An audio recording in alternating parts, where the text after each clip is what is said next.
Hello and happy new year, gamers and nerds. It's John of Video Games and the World. I gotta say, I've been having a busy couple of weeks of just uploading my World of Timelines episode of the timeline of Final Fantasy X. If you want to watch it, the link is in the description. And I finally finished the Stranger Things season, the final season, and boy, that ending totally broke me. Netflix will never be the same again, I'm telling you right now.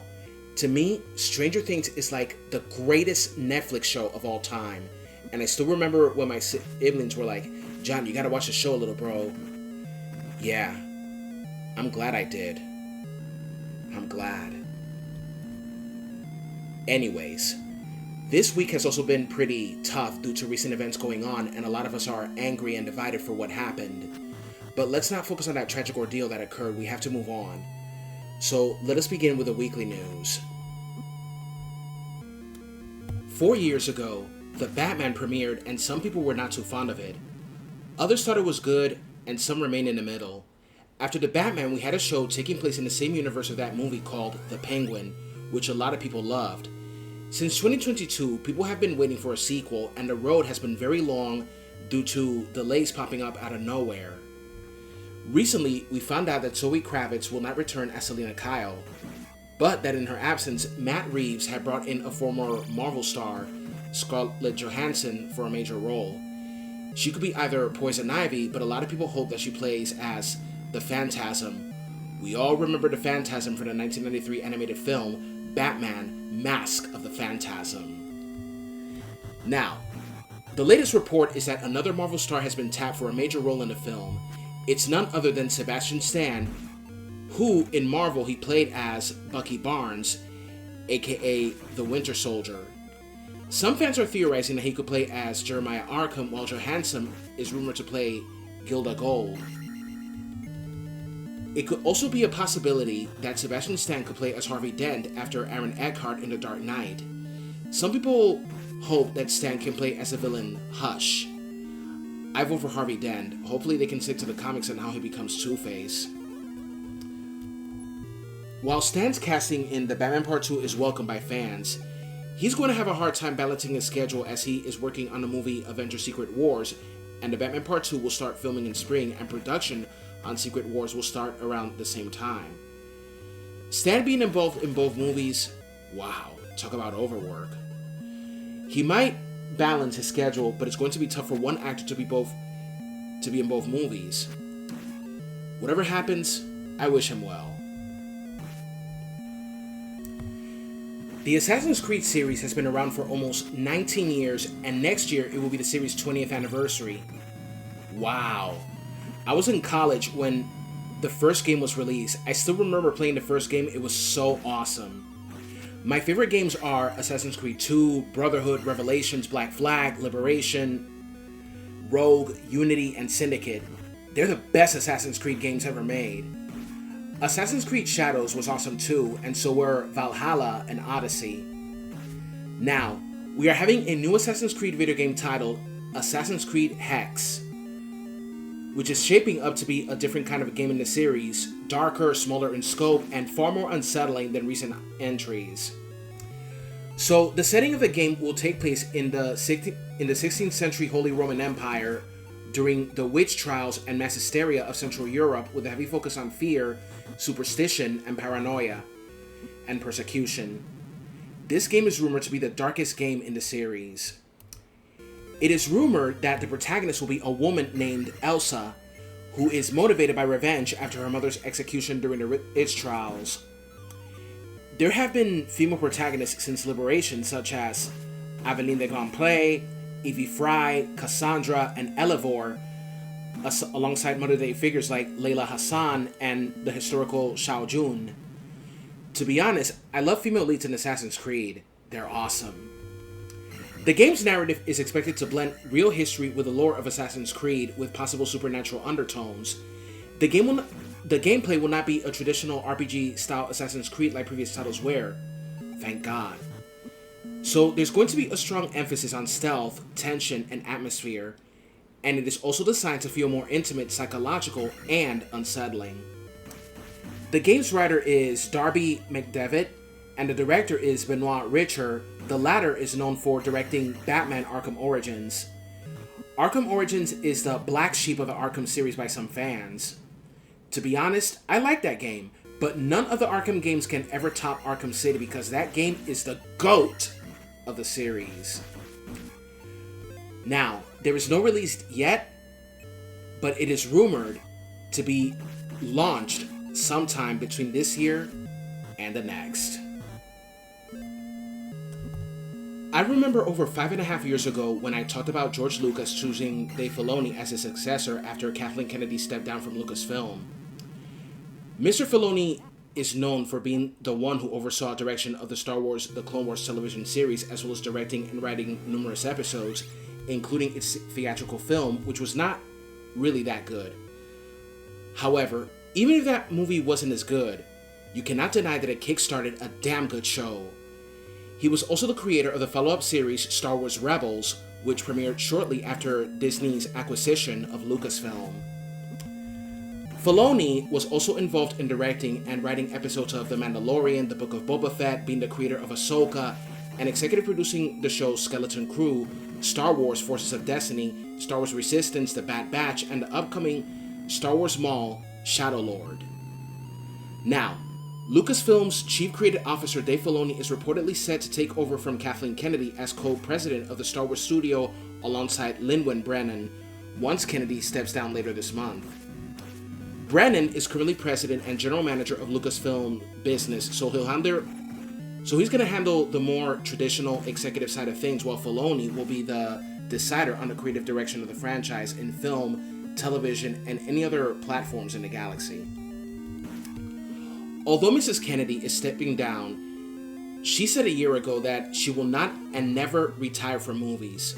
She also said the following: "What's happening at Lucasfilm is I have been talking for quite some time with Bob Iger and Alan Bergman."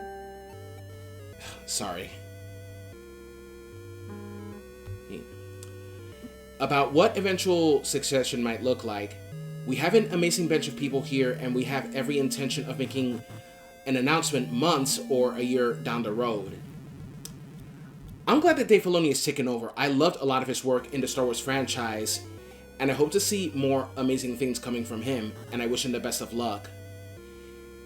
And I know what people are going to say now that Kathleen Kennedy is stepping down. They'll be like, "Finally! She's leaving Lucasfilm! No more woke and feminist crap!" Dios mío, these people. Let me tell you something. Star Wars was always woke and political, as it is about fighting against tyranny and oppression and focuses on the themes of political corruption, unfair taxation, and slavery. And Star Wars was always feminist. How so? Think about it. Padme was the leader of a resistance against the separatists that occupied Naboo. Not only she was a queen and a senator, but she was also a great leader, a skillful fighter, and barely needed a man to save her. Leia Organa was the leader of the rebellion next to another woman, Mon Mothma. She also had fighting skills and barely needed a man to save her. And by the way, Kathleen Kennedy was involved in some of the greatest movies of all time, such as E.T. the Extraterrestrial, Gremlins, The Color Purple, The Goonies, Back to the Future, Hook, Jurassic Park, Twister, The Sixth Sense, The Curious Case of Benjamin Button, etc. I bet the Kathleen Kennedy haters loved all these movies, and it's hard to believe how they grew to be this immature and hateful towards Mrs. Kennedy after The Force Awakens and The Last Jedi. I don't always agree with some things Kathleen Kennedy said, but I do not think she's unprofessional, nor do I see her as a killjoy with a political agenda. She's one of the greatest producers of all time and worked alongside the great Steven Spielberg. Had it not been for those two working together, those movies I mentioned would have not been as great. Enough ranting, we have to move on. Now, the next movie that Filoni co-wrote with director Jon Favreau is The Mandalorian and Grogu, which stars Pedro Pascal as Din Djarin and his small green companion. The movie also stars Jeremy Allen White from Shameless and The Iron Claw as Rada the Hutt, and Sigourney Weaver of Alien fame as the New Republic's Colonel Ward. The Mandalorian and Grogu will arrive in theaters on May 22. I hope it's good. Now for the main event. Almost a year ago, it was announced that Disney Plus was going to be in charge of the Power Rangers reboot. I spoke about it and also said that this wasn't the first time that the iconic franchise was involved with Disney. Under Disney, the Power Ranger shows that we had are the following: Ninja Storm, Dino Thunder, SPD, Mystic Force, Operation Overdrive, Jungle Fury, and RPM. The ones that I liked were Ninja Storm, Dino Thunder, SPD, Jungle Fury, and RPM. Mystic Force wasn't that good, but not that bad. But Operation Overdrive, disappointing. So, what's the news about the Power Rangers reboot? The casting. According to the Dis Insider, Peyton Elizabeth Lee is one of the 3 names that are being floated around for the Power Rangers show.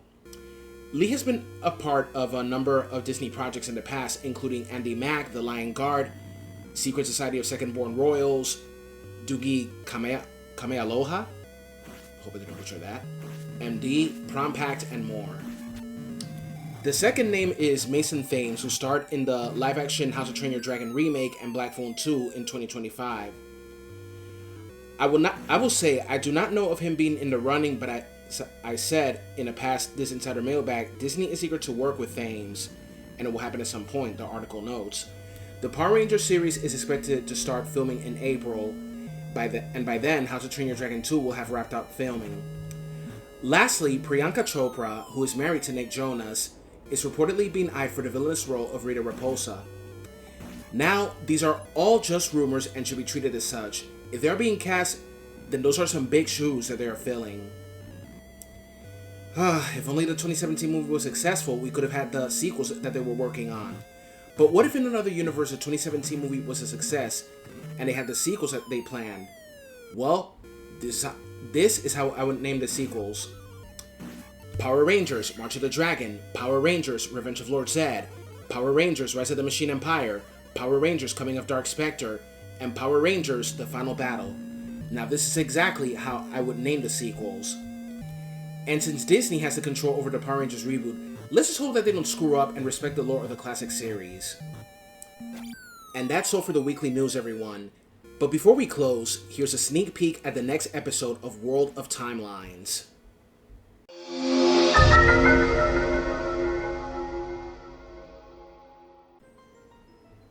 Before time began, there was a formless void known as the Still World, where Null would erase everything that tried to form. But then, 3 golden goddesses descended upon the chaos. They were Din, goddess of power, creator of the earth; Nairu, goddess of wisdom, who poured her wisdom onto the world and gave the spirit of law; and Faror, goddess of courage, who created all life forms that would uphold the law. As a result of their efforts, Null was imprisoned. However, Null tried to create the rifts that would devour the world and return it to the void. So the goddesses created the Triss to mend the rifts. And about returning the world to the void? That sounds kind of familiar, except this guy is from Final Fantasy. Once their labor was complete, the goddesses departed for the heavens and left behind 3 sacred triangles that combined into one, known as the Triforce. This sacred triangle became the basis of the world's providence. It is an all-powerful artifact that will grant wishes to whoever holds it. However, the Triforce does not discriminate between good and evil.